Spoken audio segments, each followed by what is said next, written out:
नमस्कार, जय हिंद, वंदे मातरम दोस्तों। एक बार फिर से आपका स्वागत है हमारे चैनल श्रुति। तो जैसे कि आप जानते हैं कि आज बुधवार का दिन है, तो हम वापस आ चुके हैं द इंडिया फाइल्स के नए एपिसोड से। और आप जैसा कि जानते हैं कि इस समय हम इंडियन नेशनल कांग्रेस की बात करने लगे हैं। 1890 के छठे सेशन तक की बात हो चुकी थी, तो आज हम बात करेंगे 7वें सेशन की। जिससे पहले कि हम वीडियो शुरू करें, तो पिछली वीडियो में जो हमने सवाल पूछा था कि जलियांवाला बाग नरसंहार कब हुआ था, उसका जवाब है 13 अप्रैल 1919 को जलियांवाला बाग नरसंहार होता है। इस नरसंहार को अमृतसर नरसंहार के नाम से भी जाना जाता है।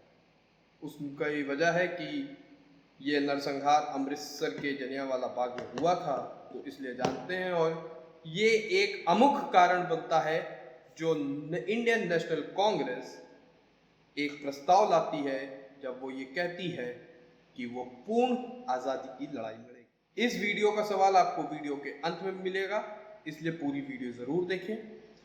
अगर आप हमारा चैनल पहली बार देख रहे हैं तो सब्सक्राइब करना मत भूलिएगा, और सब्सक्राइब करिएगा तो बेल आइकन दबाना बिल्कुल ना भूलें, क्योंकि बेल आइकन दबाएंगे तो आपको आने वाली वीडियो की नोटिफिकेशन टाइम पे मिलती रहेगी। मॉनेटरी टर्म्स में जो भी लोग हमें सपोर्ट करना चाहते हैं, डिस्क्रिप्शन में लिंक हमारे दिए गए हैं, रेजर पे के, पेपाल के और पेट्रियन के। आपको जिसमें जैसा उचित लगे आप पेमेंट कर सकते हैं, आप हमें सपोर्ट कर सकते हैं।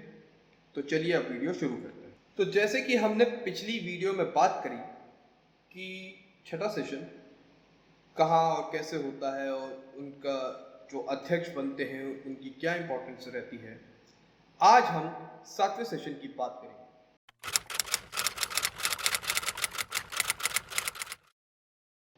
कांग्रेस का ये 7वां सेशन नागपुर में होता है, मतलब कि महाराष्ट्र, आज के महाराष्ट्र में।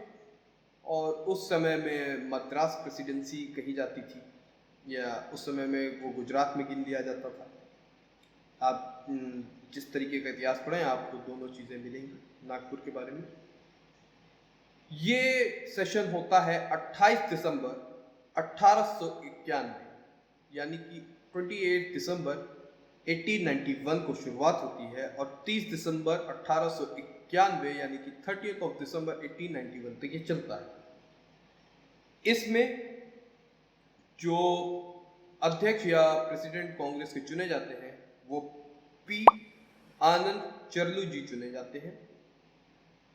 कुछ लोग, अगर मुझसे गलती हो जाए कि मैंने गलत नाम ले लिया आनंद चरलू जी का, तो वो ये समझे कि मैं मूलतः उत्तर प्रदेश का रहने वाला हूँ, और थोड़ा सा जो साउथ पार्ट ऑफ इंडिया के या वेस्ट पार्ट ऑफ इंडिया में जो थोड़े नाम होते हैं वो थोड़े से अलग होते हैं, तो हमें बोलने में दिक्कत होती है।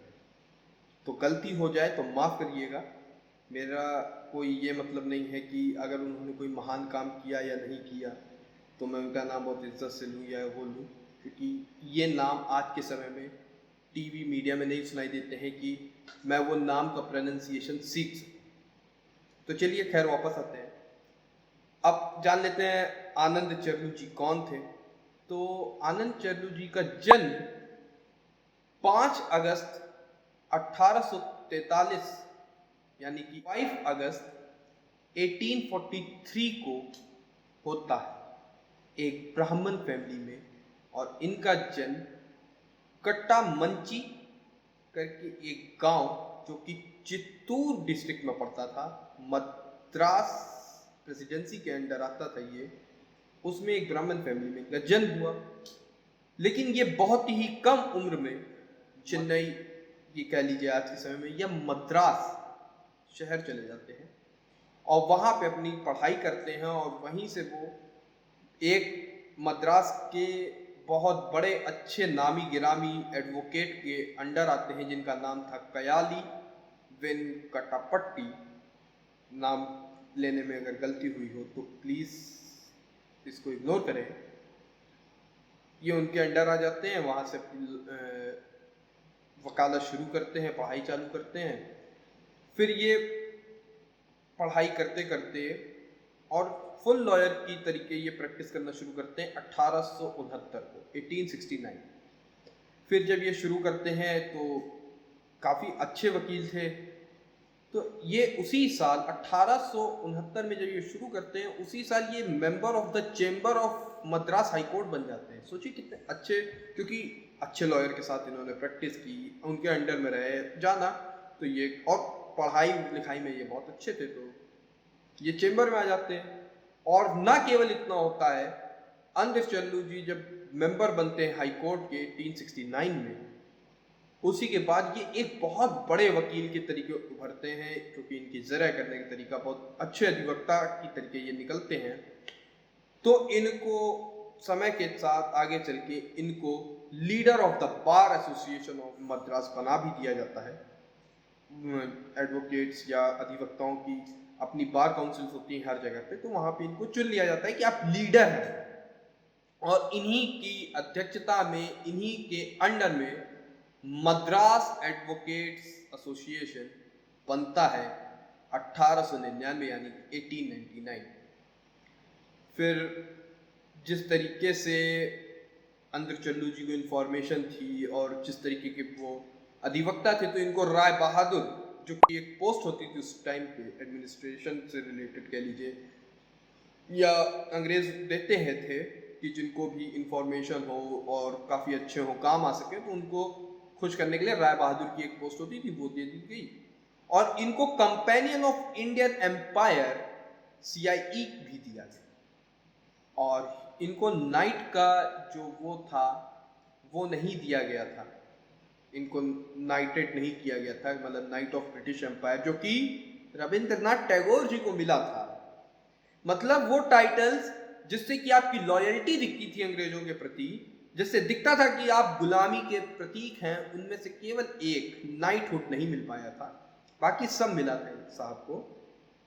और रविंद्रनाथ टैगोर जी ने तो नाइटहुड लिया था, बाद में वापस किया था। अगर पहले लिया था तो बाद में वापस क्यों किया? पहले तुमने गुलामी की, उसके बाद आज़ादी चाहते थे, तो वो बातें आगे आने वाले समय में होंगी। लेकिन 1891 का साल एक तरीके से बहुत खास है। जो भी कमेंट बॉक्स में अगर कमेंट करके बताए कि वो क्यों खास है, तो अगली वीडियो में उनका नाम स्पेशली लेके पढ़ूंगा मैं। लेकिन शर्त यह है कि आपको 1891 की वो महत्वपूर्ण जानकारी बिना इंटरनेट पे देखे देनी, क्योंकि किसी एक ऐसे शख्स का उसमें जन्म होता है जो कि भारत के इतिहास में कहीं ना कहीं किसी न किसी चीज़ के फादर कहे जाते हैं। चलिए आगे चलते हैं। तो इनको कभी सर का किताब नहीं मिल पाया क्योंकि नाइटहुड नहीं मिला। पॉलिटिक्स में ये वही बात आ चुके थे, क्योंकि अर्ली पॉलिटिक्स में जो भी लोग आए थे वो सब ज़्यादातर या तो अधिवक्ता यानी कि एडवोकेट्स थे, और या तो जर्नलिस्ट थे।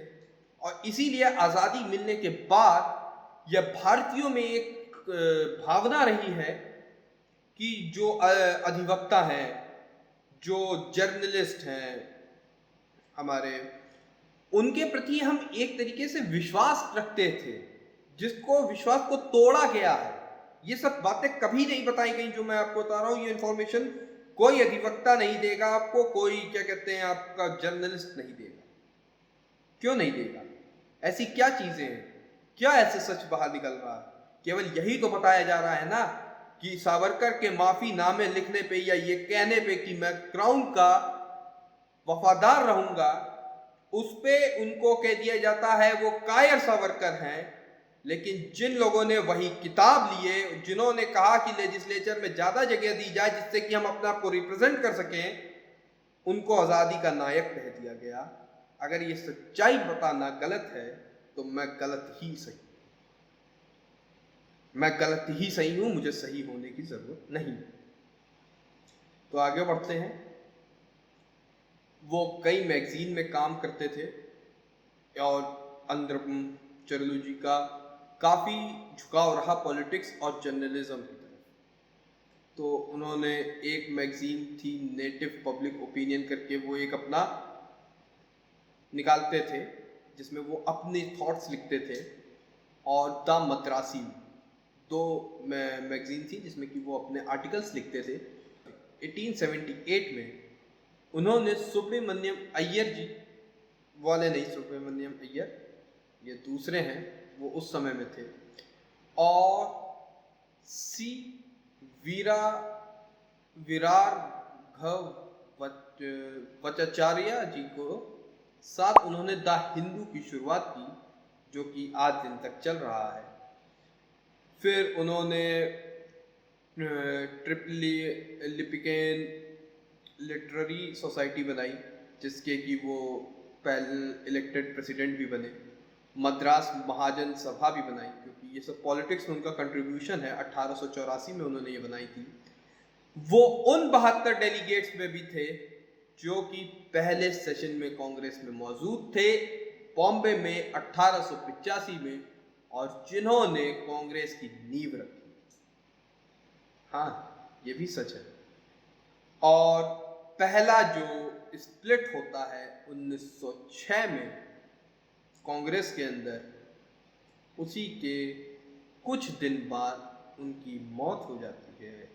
वो इस देह को त्याग के चले जाते हैं, और जब उनकी डेथ हुई, उनकी मृत्यु हुई, तो उनकी उम्र केवल 64 वर्ष की थी। उनकी मौत का दिन था 4 जनवरी 1908, यानी कि स्प्लिट होने के 2 साल बाद।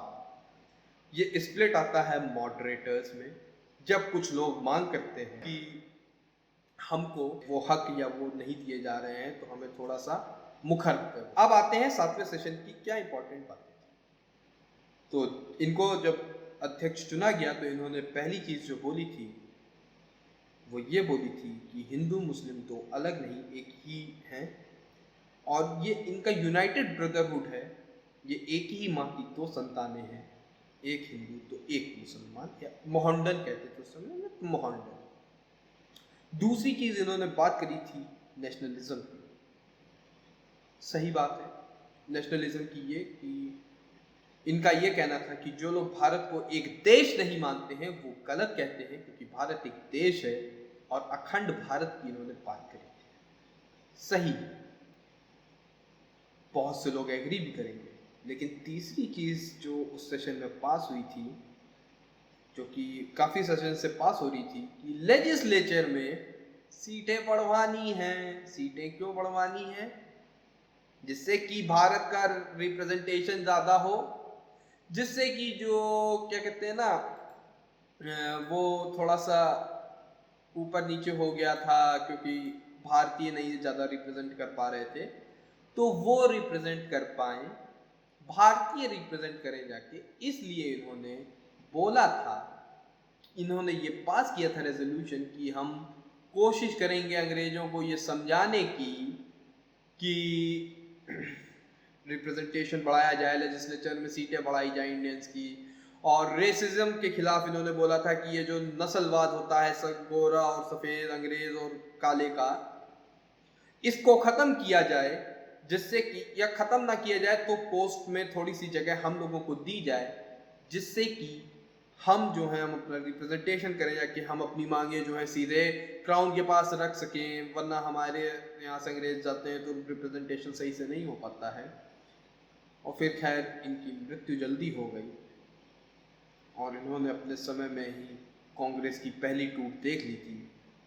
और इसीलिए जो आज की इंडियन नेशनल कांग्रेस बनी हुई है, वो असली है कि नकली, ये अभी आपको पता चलेगा जैसे जैसे हम और समय में आगे बढ़ेंगे। आप देखते जाएंगे कि कांग्रेस कहाँ कहाँ बढ़ती चली गई, और कौन से धड़े से ये निकले, किससे निकले, कितना मिक्स मैच है।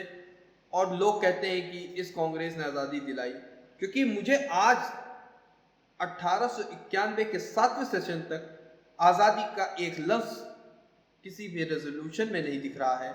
मुझे केवल डोमिनेंट स्टेटस की बात दिखती है, लेजिस्लेचर में सीटों की बात बढ़ाने की दिखती है। मुझे दिखता है कि जब भी अंग्रेज़ों का कोई कमीशन आए तो उसमें भारतीय हो, ये सुनिश्चित करने के लिए कांग्रेस दिखती है। मुझे ये देखने को मिलता है कि जब भी आप इतिहास पढ़ें तो जो भी लड़ाइयाँ थी, जब भी कांग्रेस ने विरोध किया किसी भी चीज़ का, तो वो इसलिए नहीं था कि उसमें कोई कमी थी या कुछ था, लेकिन बस कमी ये थी कि उसमें भारतीयों को जगह नहीं मिली हुई थी, रिप्रेजेंटेशन सही से नहीं था उस कमीशन में। इससे ज़्यादा कुछ नहीं था। इससे ज़्यादा लिटरली कुछ नहीं था। अगर होता तो बताया जा रहा होता। तो चलिए अब हम वीडियो के अंत में आ चुके हैं और इस वीडियो का सवाल है, Indian national army Subhash Chandra Bose ji ने कब बनाई थी? जवाब आपका कमेंट बॉक्स में आप लिखिएगा। एक सवाल और था जो कि पूछा था मैंने कि 1991 का साल की क्या महत्वता है हिंदुस्तान के लिए। उसका महत्व ये है कि इसी दिन बाबा साहब अम्बेडकर का जन्म हुआ था, इसी साल में। तो जिन लोगों ने जवाब सही दिया था उनका नाम अगली बार वीडियो में मैं लूँगा। बाकी तब तक आप देखते रहें चैनल श्रुतिक। तब तक के लिए नमस्कार, जय हिंद, वंदे मातरम।